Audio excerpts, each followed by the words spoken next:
I picked up the Fuji X-T3 again this past week, and after my recent run of going 9 levels deep on Sony menus, there were a few things that immediately jumped out at me about the Fuji that I adored and felt required to make a video about. Let's get undone. Gerald Undone. He's crazy. What's happening, everybody? I'm Gerald Undone, and it's not Pantene, it's the lighting. So this isn't a Sony bashing video, but rather a Fuji appreciation video focused on some features that exist on the X-T3 that I wish every camera had. Now, a couple of these features did come out in firmware updates, but that still counts in my opinion, and I'm currently using firmware 2.10. Also, I just want to take a second to thank Camera Canada for supplying me with the X-T3 that I'm using in this video. Camera Canada is my go-to store for Fuji bodies and lenses, so if you're interested in getting an X-T3, or any other camera for that matter, make sure you check them out. Links will be in the description below. Alright, so first up, let's talk about the most recent improvement via firmware update, the removal of the 4GB limit on the SD card. If you've watched any of my videos in the past, you know that I constantly complain when my exFAT cards are forced to break up my video files into 4GB chunks. Well, thankfully, the Fuji X-T3 no longer does that, so good job, Fuji. Number 2, some cameras have weird button layouts that require you to reach across the camera to change something in the menu or to access the menu itself. Well, that isn't the case with the X-T3, and I really appreciate this. Not only is the menu the OK button, but the controls for changing the options in the menu are just around that button, and then the back button is just below it. So you can literally do everything that you might need to do inside the menu just by moving your thumb just a little bit, and you never have to reach across, which is great because I find that when I do that, I'm constantly tripping the sensor on the EVF, and then the screen turns off and switches back and forth. And it's really tedious and it makes no sense.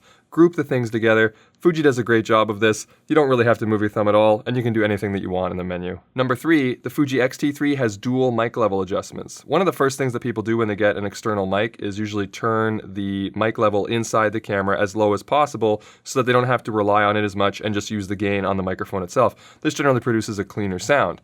But the problem with that, which I've encountered, is that when I'm not using the external mic, then you can't really hear what I'm recording at all. This happens when I try to record test clips. I don't bother attaching a mic for that. I'll just take a shot and I'll say out loud what I'm doing, like, this is ISO 800. But then when I take those clips and edit, I can't actually hear what I said that the samples were, so they weren't really helping me at all. So you'd have to go back and forth and turn the mic level up and down depending on what you were doing. You don't have to worry about that with the Fuji X-T3 because there's 2 separate adjustments for both internal and external mics. So you can set the internal mic to a good volume, you know, when it would just be talking at the camera, and then you can have the external mic turned all the way down so that when you attach your shotgun mic or whatever you want to use, it's not going to be using the in-camera preamp too much and you can rely on the microphone. This is an awesome feature and I wish that I saw it more often in other cameras. Good job, Fuji. Number 4, multiple tally lights and multiple options for those tally lights. Now this is something I've really come to appreciate recently when I was recording all those samples of myself using the Sony, because you can't really tell even when you're recording on the Sony. I don't know why I keep pointing at this as the GH5, but when I would have the Sony there recording myself, I couldn't even tell when it was recording half the time. This isn't a problem with the Fuji because it has tally lights on the front and the back, and you can control them to either have them on all the time or blinking in either configuration you want and which one you want on or off. And the best part is the front tally light is this soft, muted white light that you can also make not blink, so it's not going to cast a blinking red light on your shots when you're shooting up close on a subject. Number 5 is another one that's been updated recently with a firmware update, but it's the ability to customize your recording options when it comes to internal as well as external over HDMI. First off, you can choose any combination of HD and 4K that you want. You can do HD on both, 4K on both, HD on one and 4K on the other, vice versa, or you can turn it off so that you're only sending HD or 4K just to the external recorder. And this is a far cry from what I've been experiencing lately while shooting on Sony, where changing these settings, which are already limited, can cause other features to completely stop working. And Fuji's improved this further by allowing you to change what gamma profile you want to send to each source. So you can send F-Log to both, or Eterna to both, or mix and match by sending F-Log to one and Eterna to the other. And now you can use HLG as well. This is a brilliant set of features. Amazing job, Fuji. Number 6, while speaking about some of those issues of Sony turning things off with HDMI, one of the biggest ones that troubles people, obviously,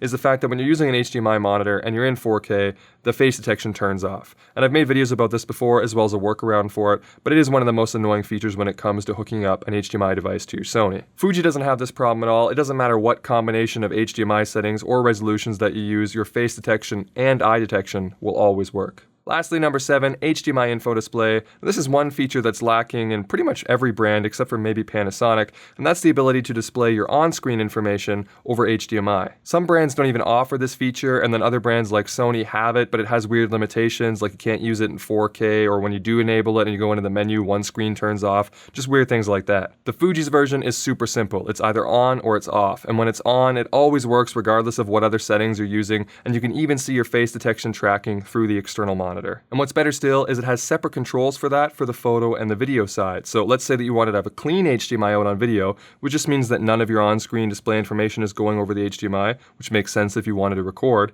But maybe you wanted to still have it on for photo, you can just turn it off for video, and then when you switch to photo, it'll come back on, which makes sense because you probably want it on for photo to be able to see your information a little bit clearer. And there's no issues in any combination of any of these things that I was talking about where one screen turns off or goes black. Both screens are on all the time and showing exactly what you want them to show, regardless of how you change your settings. And it's this combination of customization that's just so great. You think of something in your head that you want to do, you go into the menu, it's there, the options are there that you might have thought of, you can tweak it however you want, and then it performs exactly how you want without any weird quirks that you might not have thought of. That's something that Fuji is really getting right with this X-T3, and something that I think that we should really appreciate of how well implemented it is. So that's it. Those are the 7 things that I think Fuji is doing terrifically when it comes to video, and that I think that we should definitely acknowledge.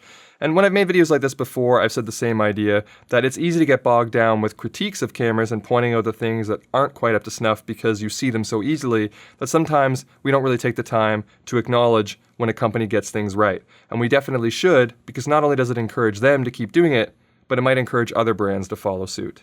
But that's going to be it for me. I hope you found this video helpful, or at least entertaining, and if you did, make sure you leave it the old thumbs up and consider subscribing if you haven't already. But if you did not find this video helpful or entertaining, feel free to hit the dislike button twice.